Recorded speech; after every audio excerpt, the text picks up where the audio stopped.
For the better part of 2 decades, Lionel Messi and Cristiano Ronaldo have made the Ballon d'Or their personal playground. But 2025 is different. With the Messi and Ronaldo era officially behind us, with no clear standout dominating both club and continental stages, we are entering an unpredictable era, one where several stars have a genuine claim to football's most prestigious individual honour. Usually with the Ballon d'Or, in a Ballon d'Or season, one name usually rises above the rest.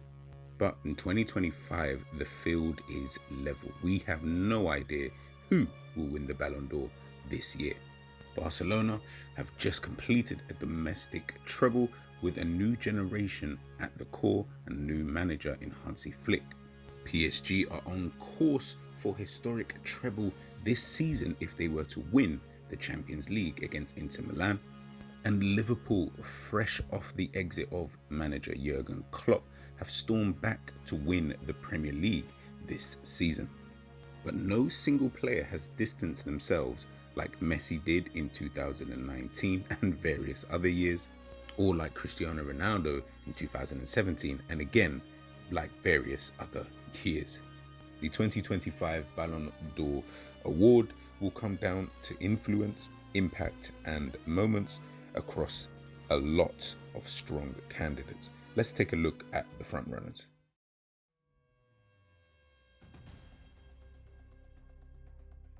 First up, we have got the boy wonder, and that is Lamine Yamal.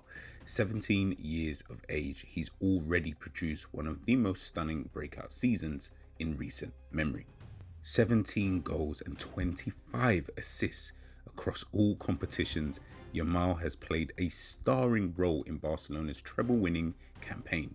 His dribbling success rate sits at an impressive 63%, often destabilizing low blocks with his quick turns and close control. Tactically, Yamal operates best when cutting in from the right-hand side, often rotating fluidly with Raphinha to confuse defenses. He was the man of the match in key wins over Atletico Madrid and Real Betis, and even scored in the Supercopa final.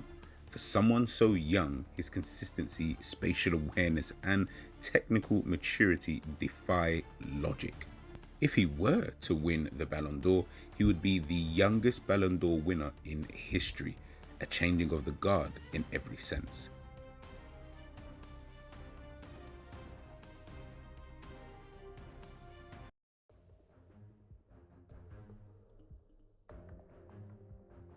Next up, we have got Ousmane Dembele.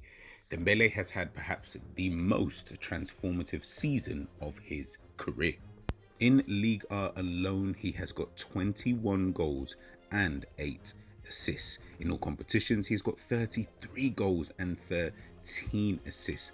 Again, with someone like Dembele, it isn't just about the raw numbers, it's the timing. Since the turn of the year, he has been one of the best players in Europe. His performances in the Champions League this season against both Liverpool and Arsenal have not gone unnoticed. His heat maps show increased defensive contribution this year, tracking back into PSG's midfield line when out of possession. Luis Enrique has given Dembele a more central role in attack this season, and Dembele has responded with improved decision-making in the final third. His expected assist per 90 rose by 0.18 compared to last season. If PSG win the Champions League, Dembele could very well become the first winger since Lionel Messi to lift the Ballon d'Or.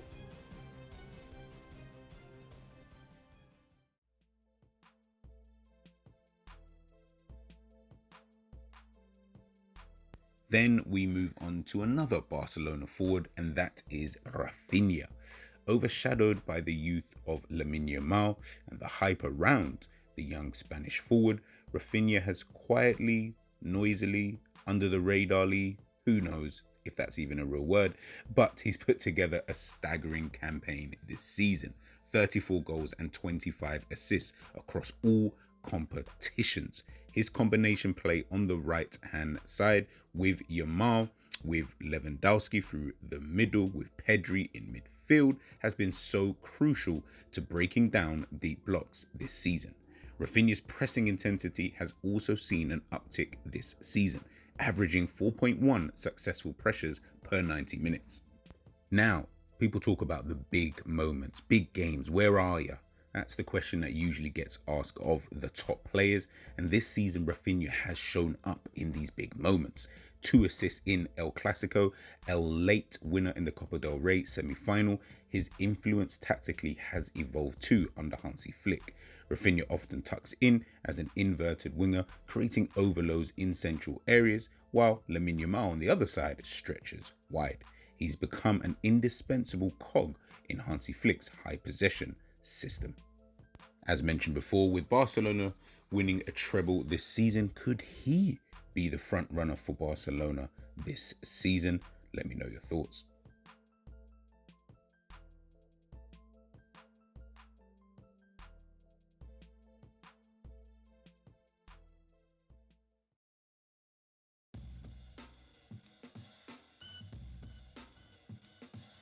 Next up, we have got Liverpool's Mohamed Salah, firing Liverpool to the title this season. Despite entering his 30s, Salah has continued to perform at an elite level. This season, Mo Salah has been on fire. 33 goals and 23 assists at the time of this video in 50 games across all competitions. This season under Arne Slot, Salah's role has kind of evolved. He's become a lot more mature whilst he's been playing. Less reliant on the explosive pace, he has developed an eye for key passes, with his through ball accuracy improving to 78%. Under Arne Slot, he has operated more frequently as an inside forward than a touchline winger. There's precedent for a veteran winning it late like Modric did in 2018, so could Salah finally be recognised with the award he's long deserved?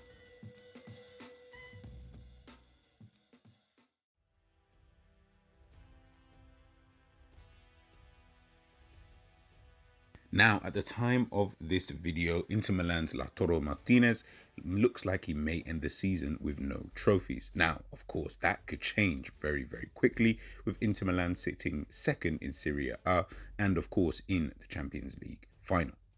With 9 goals and 2 assists in the Champions League, he has helped Inter Milan to get to the Champions League final, and 22 goals and 7 assists in all competitions has helped Milan to the brink of a double this season. Now, what makes Lautaro stand out is his off-the-ball movement and ability to drop deep, linking midfield and attack. He's also one of the best finishers in Europe, with a non-penalty XG over performance of plus 4.7. That means he's not just getting chances, he's converting the difficult ones. A Champions League win could tip the scales, much like when Cannavaro won in 2006 through Italy's World Cup win. Could we see an Inter Milan winner win the Ballon d'Or?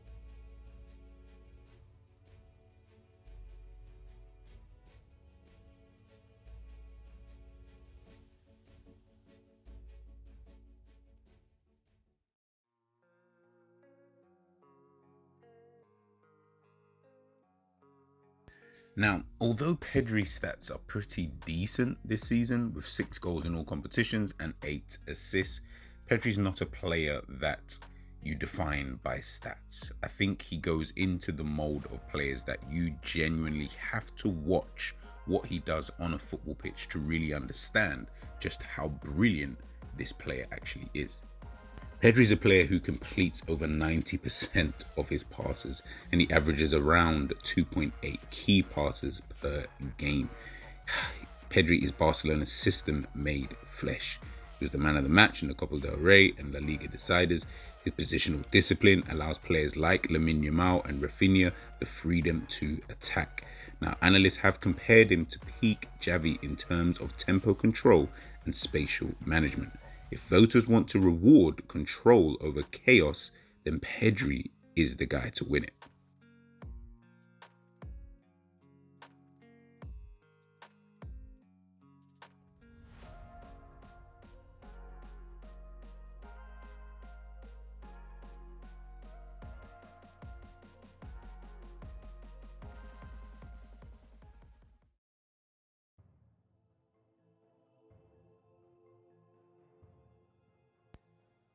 Killy, Mbappe.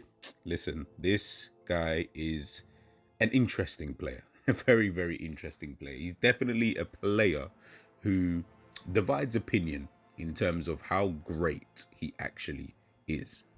He's now hit the 40 goal mark this season. The only other player to come in to La Liga and score that amount of goals in their first season was R9, and that is Ronaldo. A lot of people have had a lot to say about Kylian Mbappe this season. Of course, at the beginning of the season, it looked like he was struggling to really gather the pace of the team, of the league, of the manager, what he wanted him to actually do. But I mean, for a player to score 40 goals in their first season, I'm pretty sure that they've had a pretty decent season by many people's standards. I mean, there are a ton of strikers out there who would wish to have at least even a half of the amount of goals that he scored this season. And I think he's a player who, of course, absolutely world-class talent.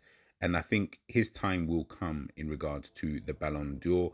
And I think that will be more down to the fact that he will help Real Madrid to win things like the La Liga and the Champions League. It's the fame, it's the legacy thus far, it's the presence, and it's the performances.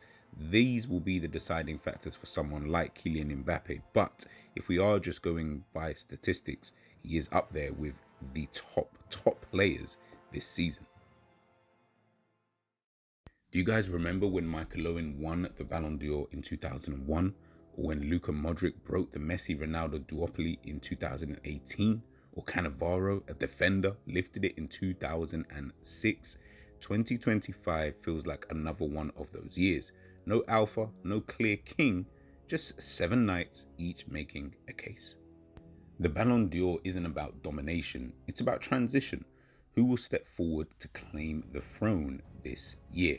Let me know your thoughts in the comments. Who is your Ballon d'Or pick for 2025? And guys, don't forget to subscribe, like, and share for more deep dives into football's biggest stories. Catch you guys in a bit. Peace.